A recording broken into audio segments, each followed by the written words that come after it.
but Masters are separated 30 to 35 and then 35 and above.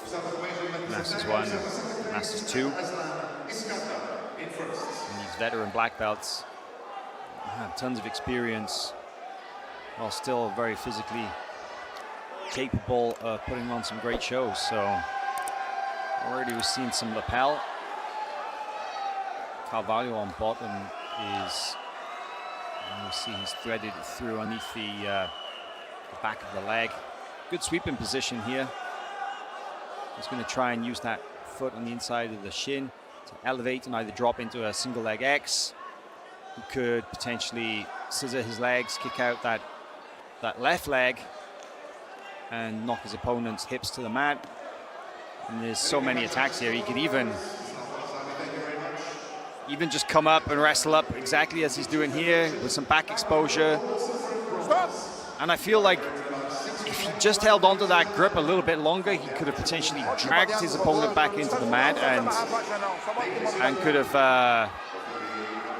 attacked a little bit more effectively. But that's the thing when you're on the edge of bounds. It's like, do you risk expending all that energy and potentially getting nothing, or you just let him go and take a bit of a break and a reset and catch your breath before you go again?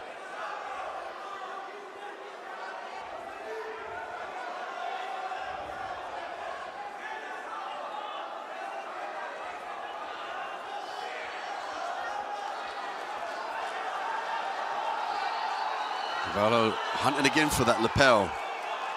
Potentially trying to use the foot in the gi here as a leverage point.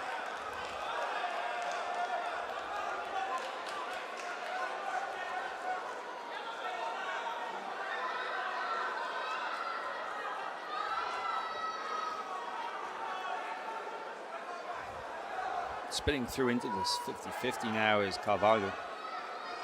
He's 1 point up. You know, I'll be honest, I'm not a huge fan of seeing the 50-50 position in any jiu-jitsu match. Even less so when the opportunities for submission attack are limited as they are in the gi by the prohibition of certain leg locks. But it's hard to deny the fact that it is an effective strategy in gi matches and is used by many competitors across all belt levels and divisions to sweep and score.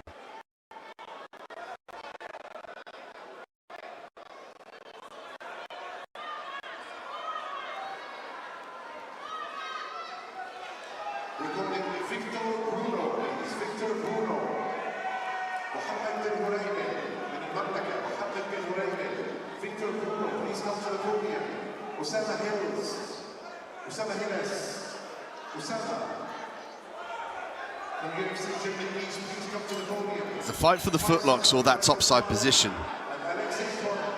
Iago gets to the top side. That's nice work. There's the 2 points. That's what he needed to. He dragged the foot out, got it behind him, and allowed him to initiate that forward pressure for that top position. And it took a while, but the patience was key, right? You know, that he used the 50-50 to knock Lima down to the mat. They were there for a fair while, and then when they disengage and he pops up, that's 2 points on the board for very little energy expenditure. And this is why it's such an effective position, because you can almost, when you get into that 50-50 battle and knock your opponent down, sometimes they kind of forget that they got themselves swept, and they're like, oh yeah, okay, I just want to get out of the 50-50, and then when they suddenly disengage, they realize they're down on points.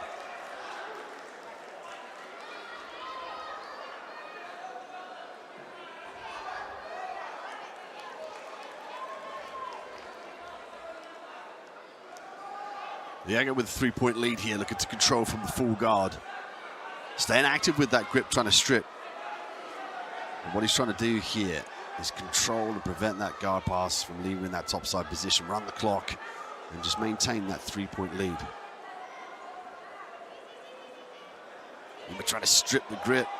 Gets it done as they go towards the out of bounds mark. They get a reset off their own backs. Level change there for Iago. Iago shoots in for the single. They go out of bounds.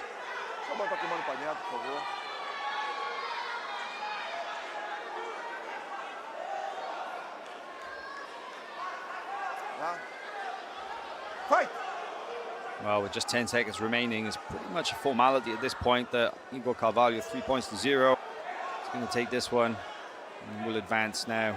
Oh, wow, look at that, though. Doesn't stop him going high for the armbar right at the end of the match.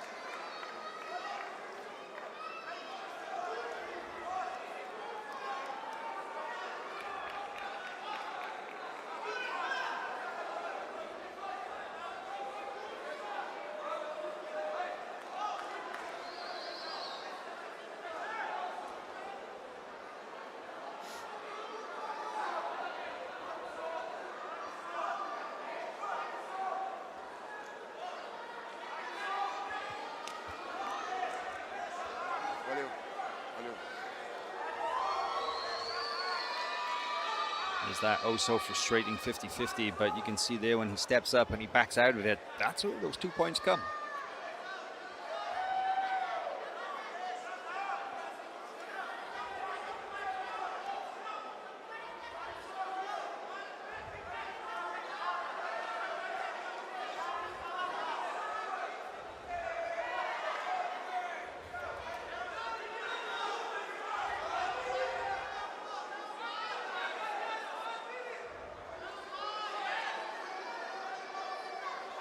Quick look at the Heroes podium here before we maneuver on. Still in the middleweight division, men's gi black belt master ones make their way to mat 6.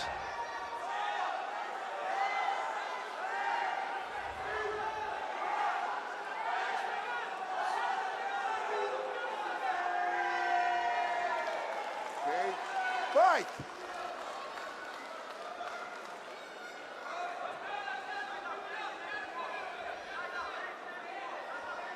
We have UAE versus Brazil in this match right here. Two